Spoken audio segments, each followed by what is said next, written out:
What's going to happen? It's all so quiet until this. You got a team, here's a word to the wise. You want to dominate your league? Go to Football Guys. Football, I'm living in a fantasy. Football, got everybody mad at me. Football, cause every game I had to win. Football, I gotta be a champion. Football, I'm living in a fantasy. That's right. It is upgrades, downgrades, and waiver wire report available at footballguys.com. Cecil, Lammey, Sigmund, Bloom on the Audible. And before we get to the quarterback position, we're going to talk about the injuries. And that means we go to Dr. Gene Bramwell's report, the Monday injury rounds for week 7. It's available at footballguys.com. And, well, when we look at quarterbacks, we know that Carson Wentz fractured right fourth finger. He is out week 7, a target of week 12 or beyond. And, well, without Wentz, we're going to talk about how the Commanders get by without him. We're also going to see the return of Dak Prescott this week. But, Bloom, we'll chop it up. Let's chop it up and talk about, our new intro music, which is way better than the old loud noises. And look how much your cat loves our new intro music. Oh, yeah. She wants to be part of the show. The music's great. I mean, it's in some ways we're getting back to the fantasy football communities, but it's always been about. She's going to show you her tail feather. Anyway, this is what you miss if you don't come to YouTube. While you're listening to the podcast, just go to YouTube, go to about 1:30, and you'll get to see Judy, who is a recluse. So make sure to like, comment, share, subscribe. Right. So we're talking quarterbacks. Robots. Yeah, we're talking quarterbacks. And again, disclaimer, since our waiver wire recommendation app uses this report, I'm using about a 60% threshold in Yahoo, but also you never know where there's impulsive emotional drops. And maybe while Tua Tagovailoa's return to play timeline was indefinite, he got dropped. And I think that he remains a priority. And we can see, there was the game against Baltimore that was so memorable. It feels like forever ago now. I'm sure it does for the Dolphins too. Then Buffalo. Okay, Buffalo's defense is good, like really good. And then he got hurt, right?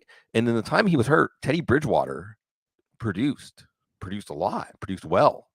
So I think we still should consider this Miami Dolphins pass offense something we want to be in on for fantasy. So if Tua was dropped, he's the top priority, and maybe he's a buy low. If he is on a roster, he should be on a roster. So we'll see, Cease, as we're emotionally exhausted, and it's only week 7. Yeah, this is what happens when the Broncos play on Monday night. Oh my God, the things I can tell you. Daniel Jones, 7 to 15%. Mac Jones, do they have a quarterback competition controversy? Yeah. And we do have Bailey Zappi. The Pursuit of Zappiness. I think I saw someone make up the meme, which was a really great movie, by the way, Pursuit of Happiness. But the Pursuit of Zappiness is their quarterback controversy. I think it more just says how Mac Jones just kind of Mac Jones just kind of he's like out of the box mac and cheese. Like, it's okay. Like, probably shouldn't eat it. There's better mac and cheese, Bloom. I'm sure you know some great mac and cheese places in New Orleans. Right. But like Mac Jones is just kind of So Zappy can come in and be like, okay. And people are like, controversy. Like, no, Mac Jones just isn't really that good. Like, stop kidding ourselves about this Mac Jones thing. Like, it just wasn't ever going to happen. And, not happen at the level people thought. So Jones is here at 5 to 10%. I think Zappy has to be part of the conversation. Mariota, 5 to 10% as well. Not talking about Desmond Ridder anymore, guys. Not for now. Matt Ryan, 5 to 10% as well. Let's get this cluster done with Jones, Mariota, and Ryan. The Joneses, right? Daniel Jones. And again, I'll say this point again. Last week, at the end of the Ravens game, last football week, which was yesterday or 2 days ago, it was the first time I thought, wow, maybe the Giants have a little bit of remorse not picking up the 5th-year option. It was on a $10 million gap, right? I think that the 5th-year option was like $22 million, the franchise tag like 32, something like that. So it's a $10 million gamble. But in some ways, they're still winners because they have a quarterback, because of how this fit is working. And remember, he can run by design. Wan'Dale Robinson looked good. He was in the 15 snaps. His usage is going to ramp up. Maybe by some miracle, Kadarius Toney will play again. I don't know. But the point is, there's a lot of reasons to think this Giants team, this Giants offense is going to continue to get better. And those fourth quarter comebacks continue to build confidence. Maybe we'll have confidence if you add in that running ability and just some competent receivers. Yeah, we could be having confidence in him in fantasy leagues. Mac Jones, and this is really more a chip just on the Patriots offense and saying, okay, yeah, people like Adam Harstad. Adam Harstad's always right? That, hey, we should have some respect for Bill Belichick and the Bill Belichick football factory. And even though, yes, it was the Cleveland defense and guys were wide open and they weren't getting pressure, still you have to, well, Bailey Zappi, we'll talk about this, you have to execute. But you have to scheme up the plays and have the players, have the win the chess game. And that's what they're doing. Even against a bad defense, you're seeing, well, you beat them badly. That's what you're supposed to do. So now they're playing Chicago this week. I don't know if they're bad defense. The point is, this was an offense I certainly was writing off, and the quarterback, whoever it is going to be, is potentially going to have some value. Another thing here, too, is there's not 10 or 12 quarterbacks we want to start every week. Waiver wire quarterbacks are a little more important than most years I can remember, Cease. Quarterbacks going to be a little more like tight end. You either have someone you're counting on, or you're always looking over, if you have Russell Wilson or Tom Brady or Aaron Rodgers. A lot of times in quarterbacks, Bloom, as you well know, like you'll have a couple of good ones and you won't be able to deal the one you don't play. Right. And that's not happening this year. No, you're clutching even Justin Herbert, right? I mean, you're clutching the one guy. If you have a Lamar Jackson, Jalen Hurts, who both have been falling off, by the way, really Josh Allen's. This has nothing to do with the waiver wire, although it does, because it speaks to how every week, we're talking about 8 or 9 quarterbacks on the waiver wire, and you need them. It's the bye week gauntlet. You're probably using them. Josh Allen has been so far ahead of the pack at quarterback that you can take one of the top options at a position and a solid option, like a secondary option. I think it was like, tight end. You could take Kelsey and Goddard, and Josh Allen has outproduced that combination of players. So yeah, Kelsey's this big advantage, but Josh Allen is, 1/3 of your team's production in some weeks. And yeah, on the waiver wire, we're trying to find 20, 25 point plays for you, but Josh Allen's dunking in the 30s every single week. So who are those 20, 25 point plays?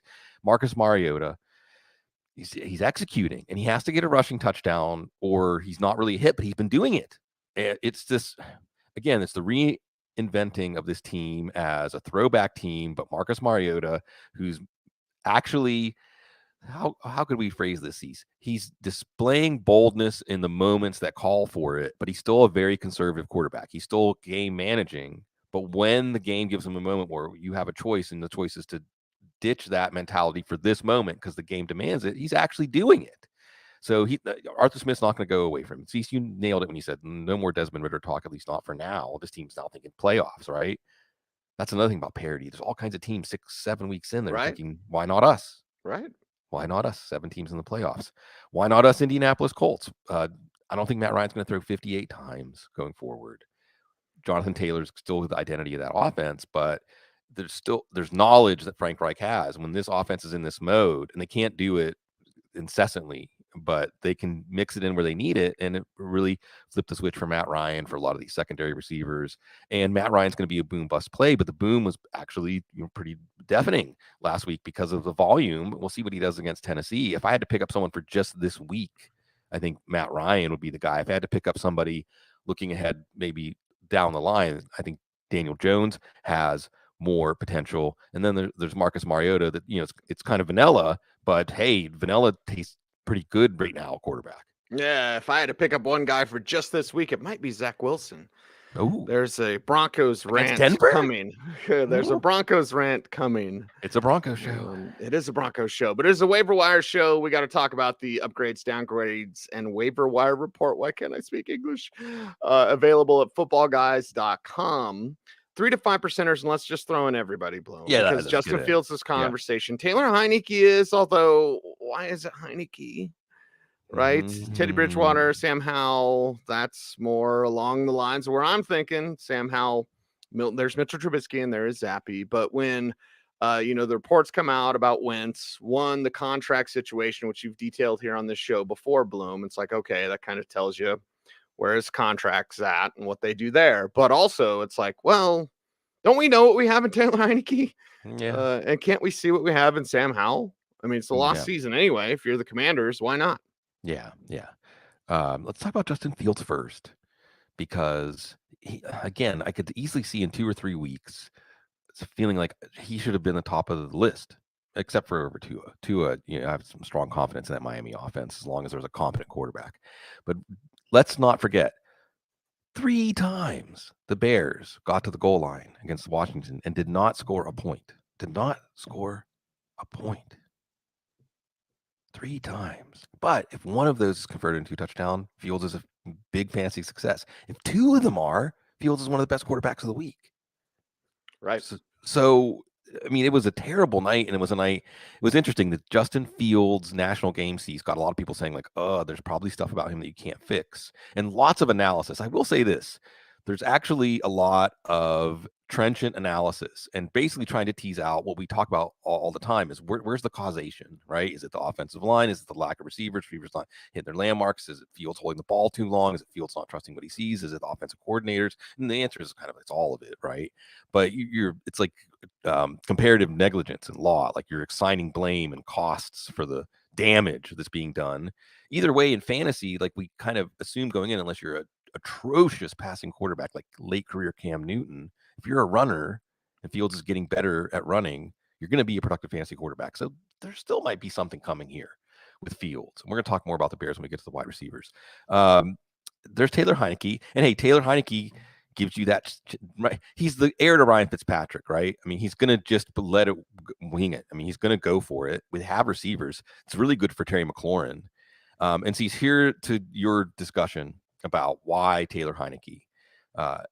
I'm not saying this is what the Commanders are thinking, or Ron Rivera, or whoever's calling the shots, because you see Dak Easterby is gone from Houston. Cease. Yeah. Whoa. Oh, there's some stuff there. Whoa. Maybe we Dan Snyder next, right? It's a similar thing. Like the Houston organization now, it's starting to have that, like a cataclysmic destruction and creation, like the cosmos. Maybe Washington is next. When you have a good old boys club and they don't want you in it anymore, they will make sure that you are not in it anymore. Oh yeah, because you've probably done enough already. Like there's tons of receipts out there. There's tons of, oh my God, it's a dirty, filthy thing. This is we're really getting off the rails. This is like becoming a couch episode. We're off the rails. But I want to say this, and is it okay if I say this? And you can tell me if it's not okay if I say this. But YouTube overlords will tell you if you could say it. Because I mean, I have a symbiotic relationship with football. Obviously, professional football. Like I make my living on it, but I'm kind of rooting for mutually assured destruction here, and maybe a player-owned league after that, out of the ashes. I don't know. I'm supposed to be talking about Taylor Heinicke. He's going to let it fly against a Green Bay defense, which should be a lot better than it actually is. Hurting, smarting this week after what happened to them against the Jets. So, he's that boom bust play for you. Teddy Bridgewater, I'm including here. Oh, let me, Washington. I forgot about my speech here, Cease. It's like the gladiator, okay? Think about this if you were, and really football's not that far removed from the gladiators, right? And think about if you had like a gladiator, an up-and-coming gladiator that you were teaching, and he hadn't entered the arena yet, right? And you thought he's ready, but that if you send your up-and-comer into the ring too early, he could get his head bashed in, So I'm starting to really believe how that original, like, think about Andrew Luck. He retired early, right? How that original part of your rookie year, it imprints on you. And if you put a guy out there before he's ready, you can get his head bashed in, even though he might have been a great quarterback if you had just been patient and waited for him to grow a little bit more so he could handle what he was going to see out there, which is something he's never seen before. NFL defenses, they definitely go for the jugular. Teddy Bridgewater has to be part of this segment because, again, this is a productive Miami pass offense. Bridgewater has been producing. And Tua's injury history, we're going to talk about Skylar Thompson again this year, aren't we? Right? Yeah. It's just going to be this endless loop of injuries in Miami at the quarterback position. Speaking about ownership changes. Okay, we get to Sam Howell, and I think you will see Sam Howell. And now that Washington, by the way, can exhale because they won't have to give up a second-round pick for Carson Wentz. He won't get over 70% of the snaps. Isn't that convenient? Mitchell Trubisky, quarterback controversy in Pittsburgh. I mean, if Mitchell Trubisky had played the way he played in the fourth quarter, Cease, we would have never seen Kenny Pickett this year. That's the Trubisky they wanted. But they saw it now. Is he going to play this week? Is he going to cause a quarterback controversy? We'll see.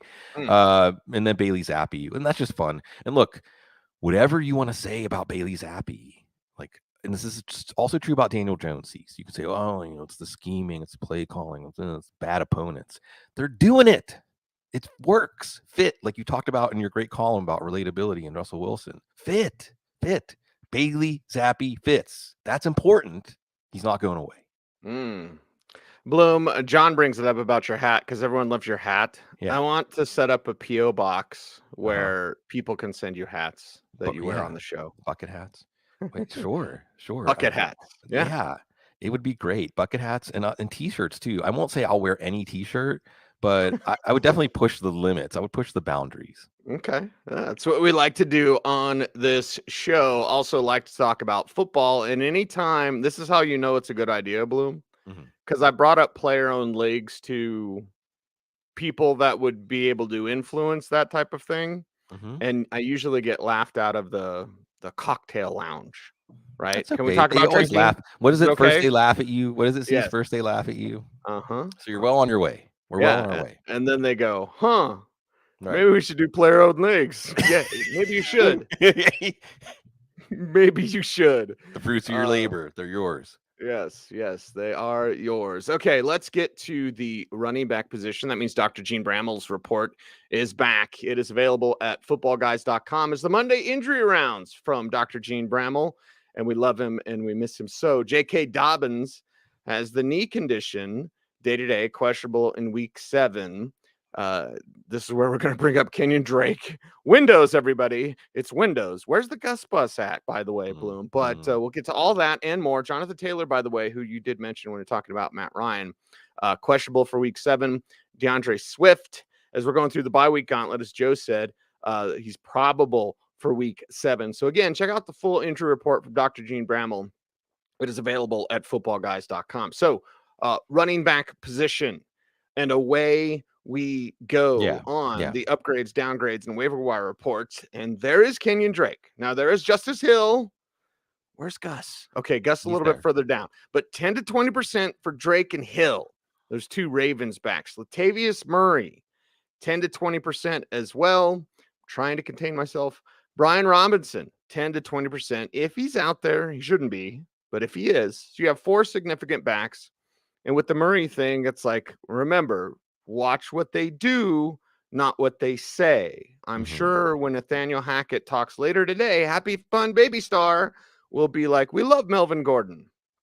You look like love last night when he's sitting there on the sidelines doing nothing. Tough right? love. I mean, if Javonte Williams hadn't got hurt, and because you got to be careful what you say on the show, Bloom.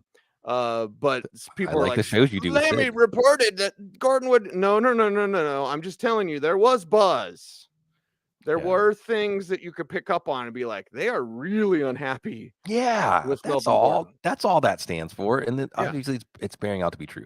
So look, the headline here is more the 10 to 20%, and I'm saying, I don't know about these running backs. And there's only 4 of them, and those guys at the top of your list. Yeah, and what I'm really trying to say is there's potential help here. I have to evaluate these running backs for their potential, and there's potential help here because we're going through the bye week gauntlet, and even a guy who's going to get you like 10 or 12 touches, a guy who's going to give you 8 to 15 points can help you. You're facing a team that's also facing similar situations. So at least in the windows open, and let's just talk about Baltimore's backfield as a whole. Okay. You've got Kenyon Drake. Kenyon Drake looked like kind of like the game had passed him by when he was on the field earlier this year. But then last week against the Giants, revelations, right? Just he's back to the Kenyon Drake he was when we were excited about him when he landed in Arizona. Remember, he won leagues for people at one point. He just got flexibility. He's a little more Saquon Barkley kind of to his game where he'll try things that you really shouldn't try, but actually they work. And the yardage was there. And we've been waiting for the pendulum to swing back where Lamar Jackson has been so dangerous as a passer, and they will get Rashad Bateman back. I think he's going to bounce back as a passer. The teams are going to have to concede the run more. It isn't going to be the ground and pound game that they just run over opponents early in the Lamar Jackson era, but still there's going to be success to be had for some running backs. So there is Kenyon Drake, and you can't write off what he did last week. But then there's Justice Hill, who's coming back from a hamstring injury, could be ready this week. Justice Hill looked good. And I can remember when they took him in the 4th round, he's being excited about what his acceleration, that initial acceleration, can do in this offense, where there's often runways because of how you're forced to play a looser defense against Lamar Jackson.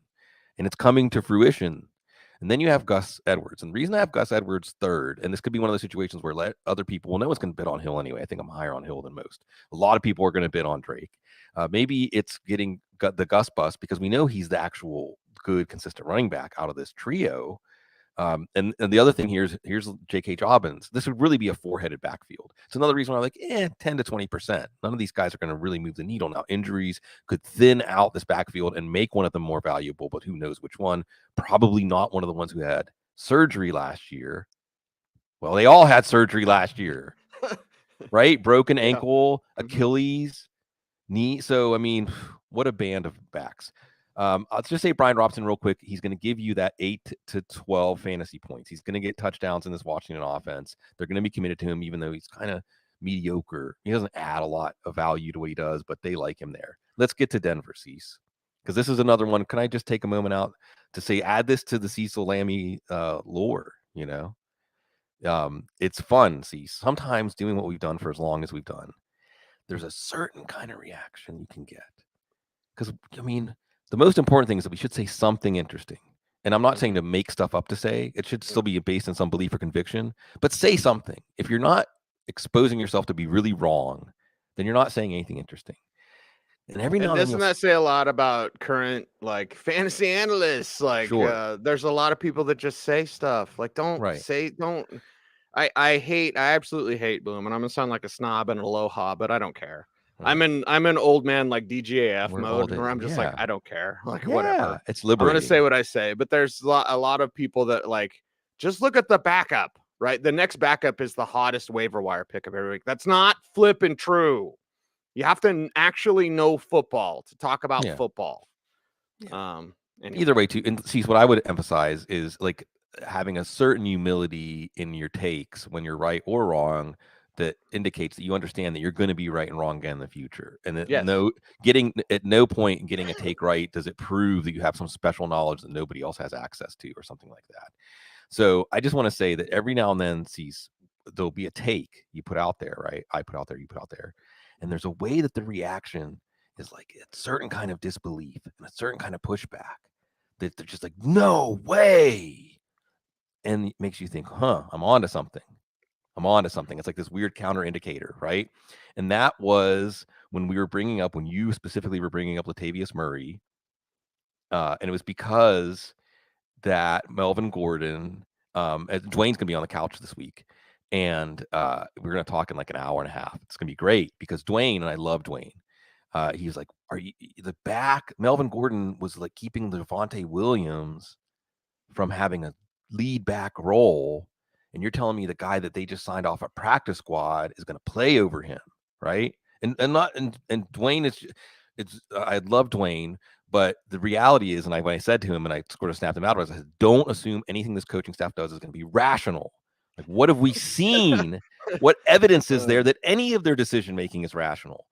And I think that, again, you gave folks the drop on this. Now, what is it going to bear in terms of fantasy? It's Denver, that's what 10 to 20%. But and Murray still got game. So, but this is a mess. But I just want to say, put it up on the board, Cease, that every now and then we'll add another page to the Cecil Lammey lore, that when Cecil says something, E.F. Hutton, right? Cecil says something about the Broncos. You listen, and again, I wouldn't be surprised if they would have released him. Doesn't mean I have some inside information. I was talking to George Payton. It means that they aren't happy with him. And it wasn't necessarily that secret of knowledge based on the way they had handled him. They benched him in the game. So, it's Latavius Murray's show. Let's get to the rest of the running backs, and hopefully it gets a little bit more interesting with the 20 to 20%ers, Bloom, is that's the meg. Yeah. Matt Breida, did he end up with negative yards? Right. Did we say that? So, right. So like a week ago, I was like, Matt Breida. And then I was like, ooh, negative yards. There's the Gus bus, who I love. Deion Jackson, but Jonathan Taylor's back. Sony Michel there, trying some different stuff. Can we go like crazy, like 0.5% thing? Sure. So when's the trade deadline, right? Isn't that come up? Yeah, 2-3 weeks, something like that. Yeah. So who's behind Chris McCaffrey, right? We're Right. gonna talk about Dante Foreman here, 0.5%. Chuba Hubbard. Yeah, Chuba Hubbard, 0.5%. Yeah. Does that kind of prop up, Sure. spruce up the running backs a little more? A little bit. I mean, I like that you're saying that, Cease, because I know there are deep leagues out there where that's the kind of thing you're looking for to get it to drop on everybody. Like that would be more fun in some ways. Like if we were serving the 32 team league audience and talking about like, here's someone that was just signed to a practice squad that you need to monitor. And yeah, there's a potential situation developing if Christian McCaffrey's traded. And Cease, what are we thinking there again? Since you brought it up, like Bills, Broncos, it better be the Bills. Rams. It better be the Bills. It better be the Bills. Yeah. I don't care if they beat Kansas City in the regular season. Yeah. Like you better. And push Cam Akers, by the way, here's another half. Yeah, the Cam Akers thing, right? Yeah, because Cam Akers is like a 0.5% for next week because it's like he's going to be dropped, right? Or we'll get to the segments. Yeah, they've got him on the trade block. There's no one. Everyone knows they're going to dump him. What I'm trying to find out, Bloom, is like what's going on. Because it's weird when that type of language comes out. Yeah, and it might just be as simple, because look at the Robbie Anderson situation. It might just be as simple as like in the player empowerment era, players can just send signals both in back channels and publicly that they don't want to be on the team anymore, and they don't have to be on the team anymore. We'll see. Anyway, Akers has connections to the Bills, so we'll see. We'll see. Yeah, it also makes me think of Malcolm Brown because Darrell Henderson ain't going to stay healthy. So, but again, and then we circle back to like our analysis of the Browns offense, where it's like, is anything going to grow here? Joseph Noteboom just went down with an Achilles. Like, is anything going to grow in this Rams offense? I mean, I will say it was impressive that McVay used more Brandon Powell, more Ben Skowronek, talking about him, and just made the offense more functional. Anyway, Matt Breida, would he be functional if Saquon Barkley goes down? Well, he's running back with a re-injury of a shoulder. I want to know who his backup is. And the Giants offense has actually been, again, functional. And then Deion Jackson, what do you do with Deion Jackson? Because we know that at least when they're in this no huddle, short passing 58 times mode, he can rack up the points. And he gave them a spark. He gave them energy. But at the same time, Jonathan Taylor should be back this week, next week. Naeem Hines should be back soon, hopefully. So you just don't know if it was a window that passed before we were even aware it was open, right? And the Sony Michel with Joshua Kelly knee injury doesn't seem like it was severe, but you never know. Right now, he's the guy behind Austin Eckler. So no, I guess it's hard to spice this up. Maybe the wide receivers can be a little spicier. Yeah, maybe we should turn to Dr. Gene Bramall to spice things up when it comes to the wide receiver position. So we go to the Monday injury rounds. This is available at footballguys.com, and his wide receiver takes and just kind of players that you're watching here at the wide receiver position. Looks like Keenan Allen's going to be back. Okay. He's like, we kind of thought it would be back this week, but here's how bad Denver is, Bloom. Just a little mini here. It's got to be organic, baby.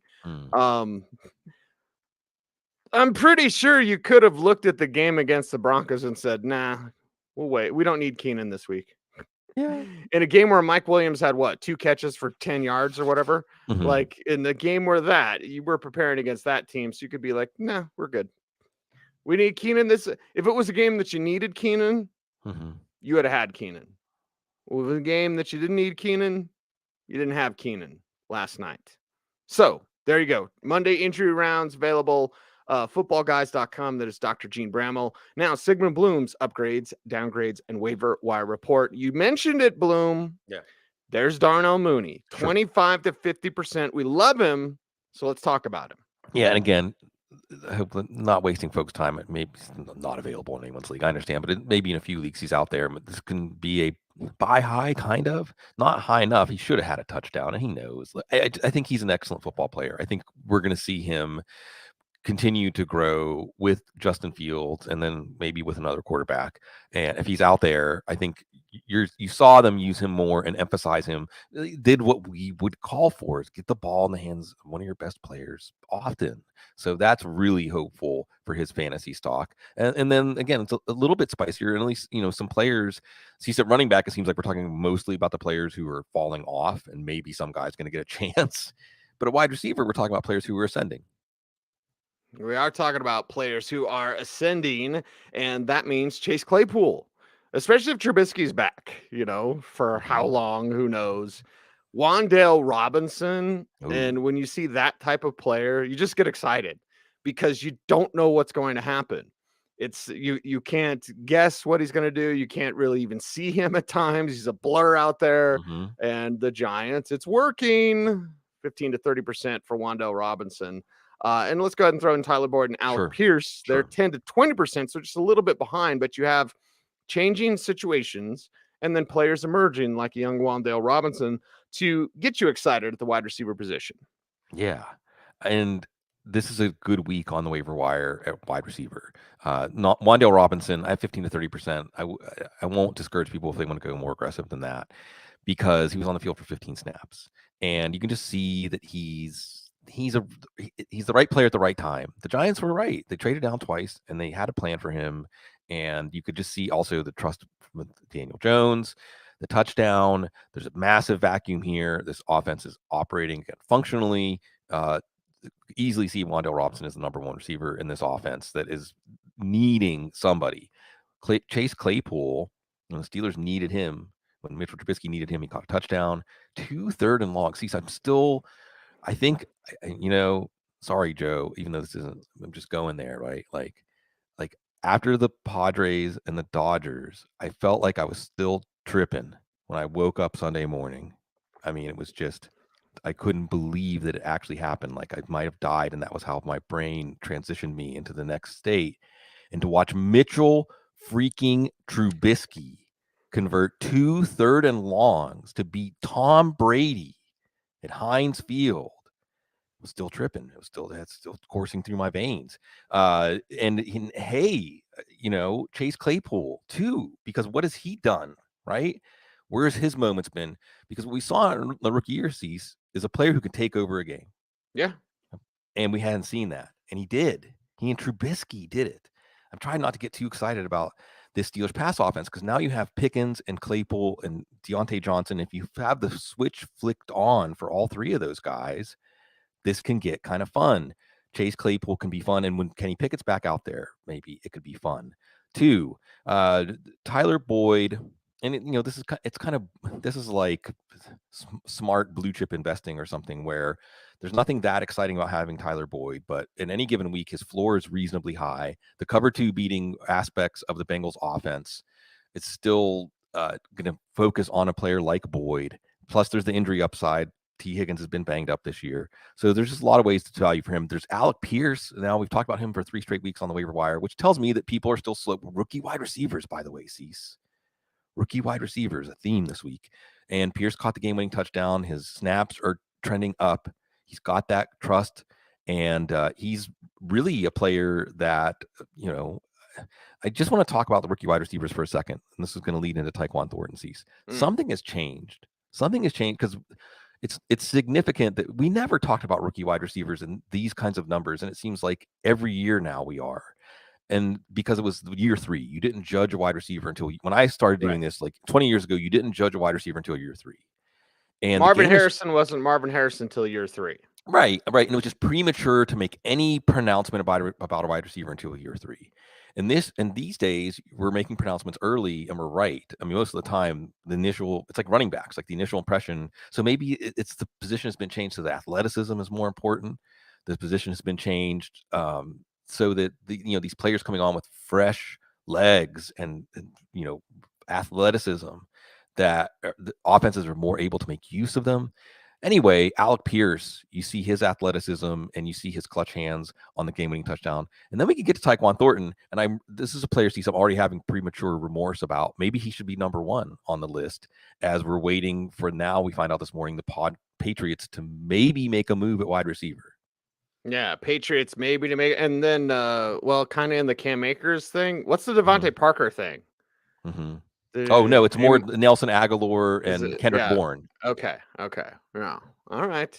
Okay. We'll see what's going on there as we've got movement and activity. So many activities to talk about with the wide receivers. And there is Tyquan Thornton. There's Paris Campbell.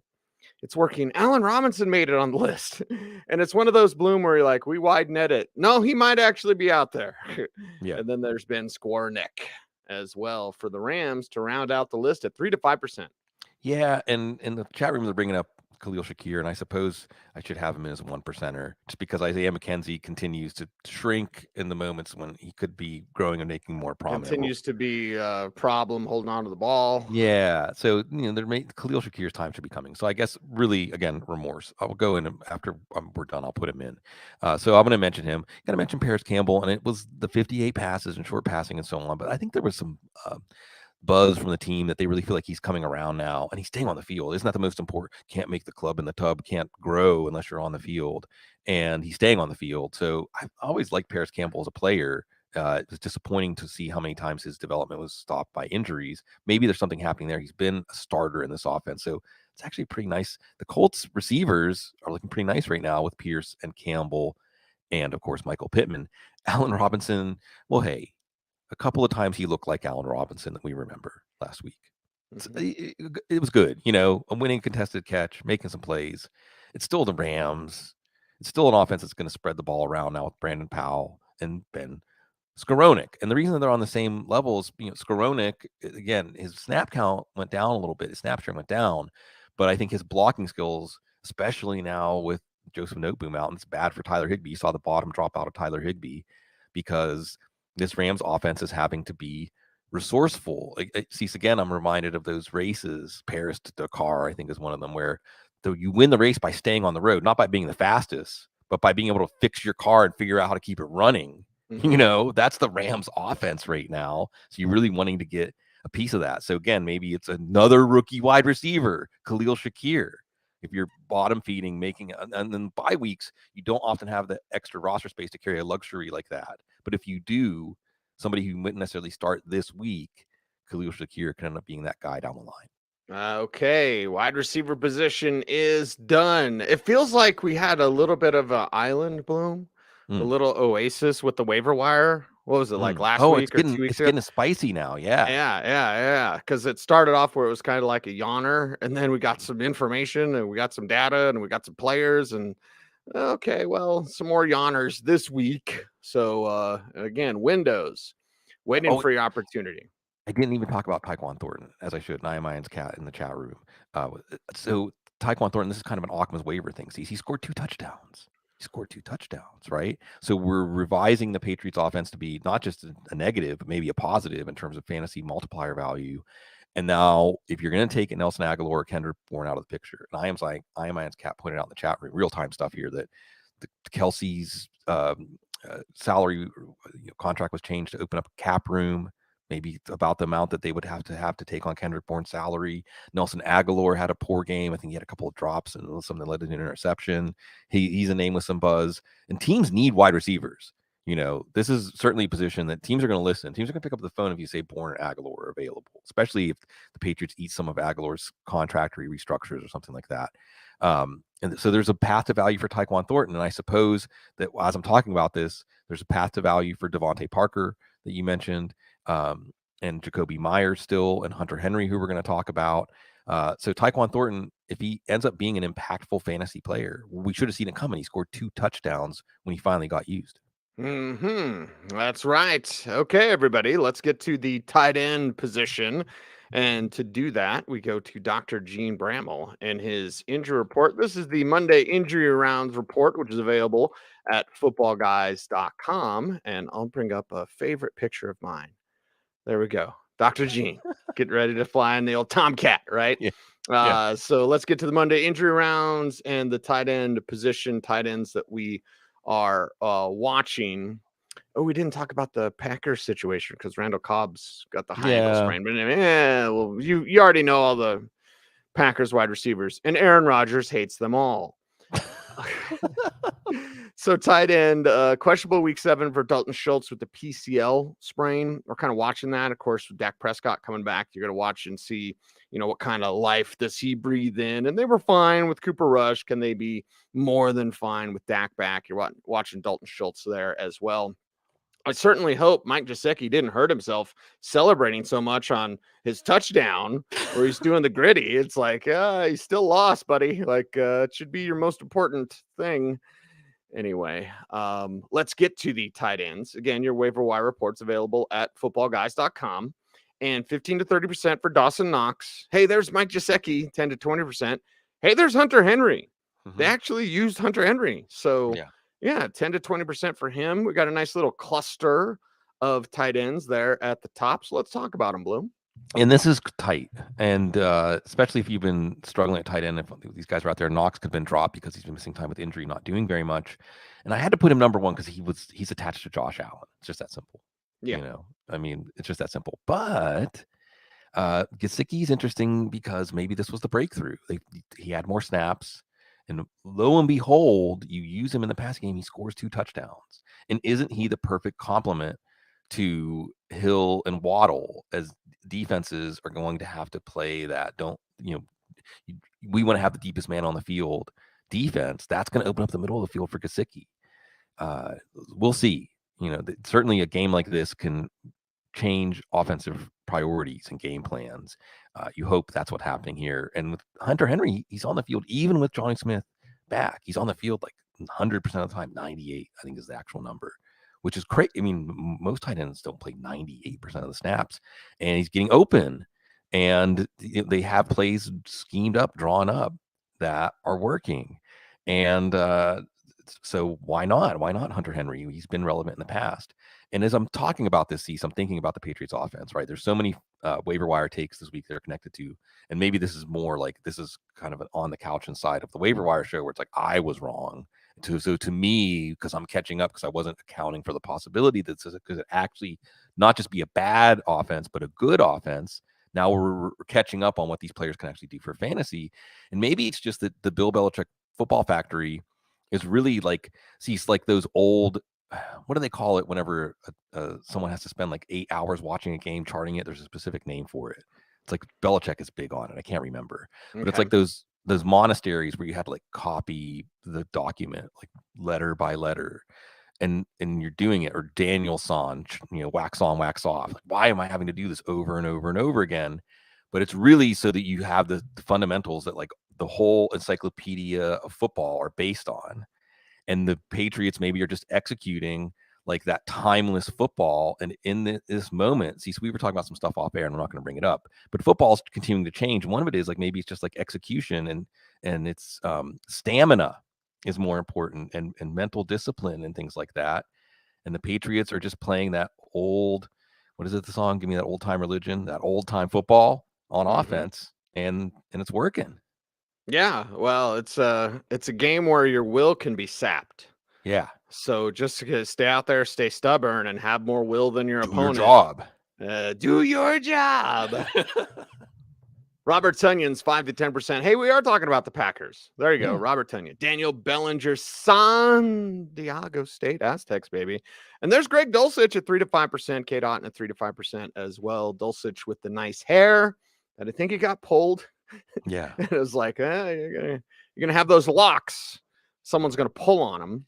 And then people wonder, like, what's going on with Russell Wilson and all that kind of stuff. Like, this is a Hackett problem, and I'm not making excuses for Russell Wilson.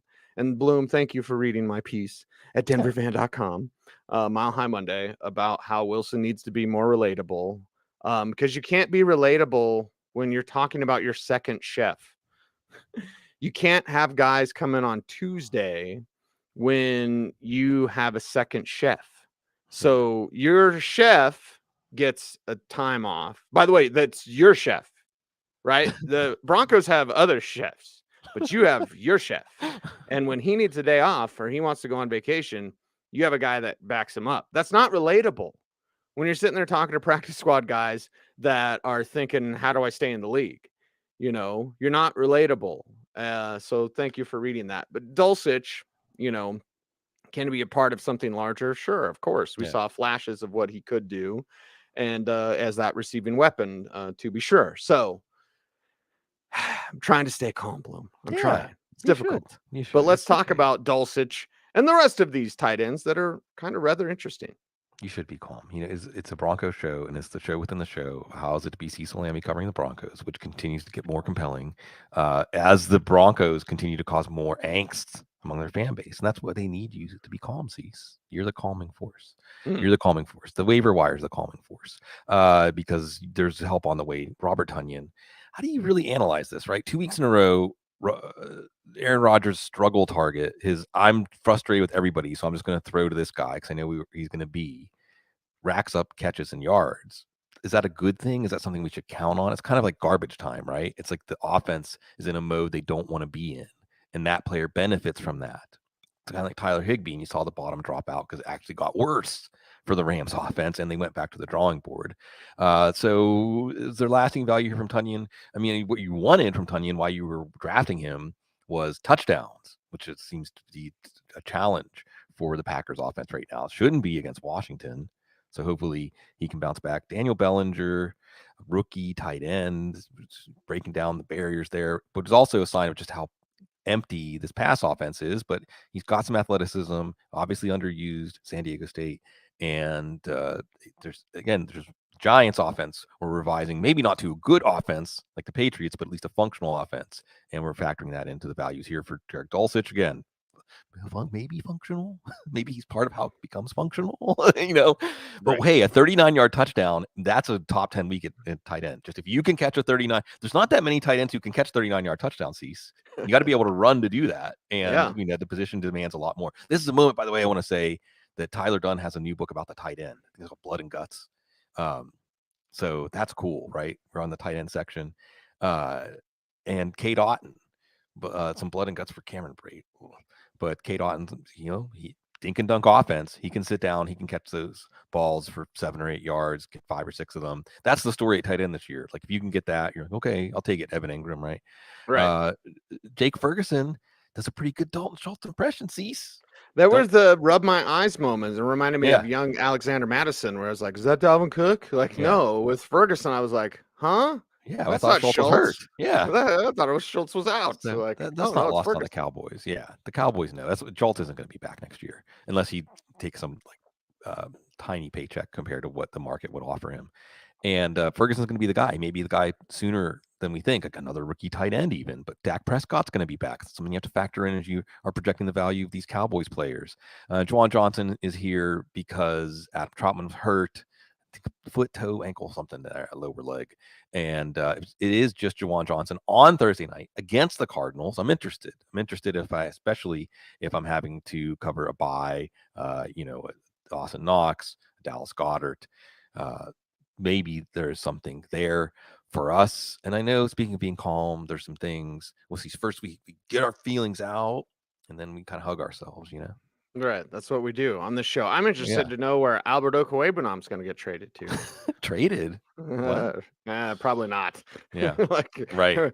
You already told everybody what you want to know. Yeah, right. Mm-hmm. Big winner. The big winner in all this is Noah Fant. Noah Fant's laughing right now. Like, whoo, good thing I got out. Have you noticed, like, as good as the Seahawks have been doing, we haven't talked about it anymore. Should I bring up Tony Jones? Like, we need to talk about Seahawks because we're talking about investing in good offenses. That's a better offense. Right. We're talking about investing in good offenses, and we're talking about the Giants, right, and the Bills and Chiefs, and who's going to emerge as the Ravens running back position. Like, we don't talk about any Seahawks.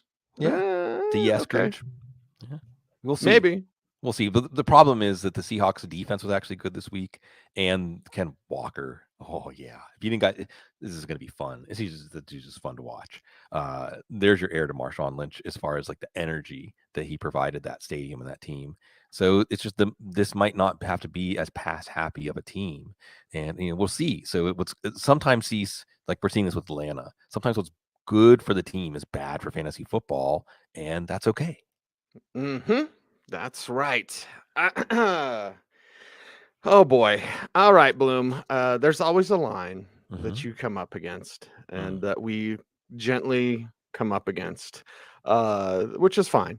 That's what it's about. But there's just times when you need to shout it out. And we're all going through so much. I just saw the neighbors like yell at each other yesterday. I was like outside doing some yard work, and like it was the old like Tool Man, what was that show, Home Improvement or whatever? Yeah. where it's like just yelling over the fence. Don't even have the courtesy to open up the gate and yell at you about your dog turd on your lawn or whatever. You're just yelling over the gate. I feel like that's how football fans are right now. They're just yelling over the gate. So we're all dealing with so much. But there's one thing that definitely helps. There's one thing that can kind of cleanse the palate, cleanse the soul, Bloom, because that's what we're here for. Also, I'm here to block the bots that are in our channel. I just saw that. You're the goalie. I just saw that. You're Georgiev, AG40. Very good. Nice pronunciation, Bloom. Yeah. I will be going to more Nuggets games this year just for therapy. I need to find some sports where they don't suck anyway. So I know you feel it. I can tell, Bloom. You and I are a bit of empaths. Like we feel when other people are feeling. So we feel that you need to do this. And that's why we're here for you. This is our audience participation portion of the show. And since you all have helped us grow the channel so much and continue to do that with like, comment, share, subscribe. I love how K1 like totally is tuned into like the corporate overlords. Acrisure Field, Bloom. That's right. Yeah, so K1's our guys on top of it. But you know, you need to do this. All of us do. So maybe your bosses won't understand you. Maybe they will. Maybe you get your boss to listen to the show. Maybe you don't want your boss to know that you're watching the show while you're ditching work. Either way, for those people that don't understand, well, they'll be all right.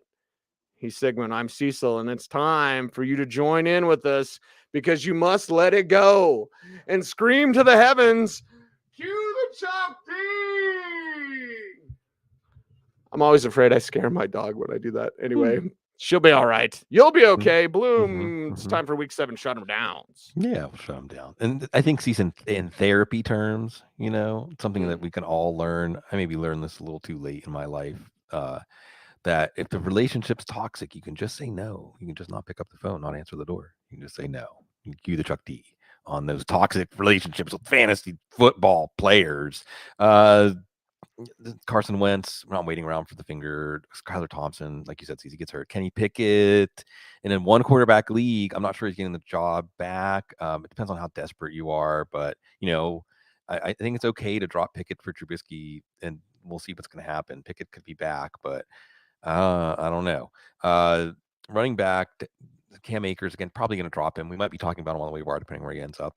Cease Melvin Gordon, cue the Chuck D, cue the Chuck D. I mean, it seems like kind of mentally, emotionally, the team is cued the Chuck D. Till he goes to the Rams. Well, that's a good point.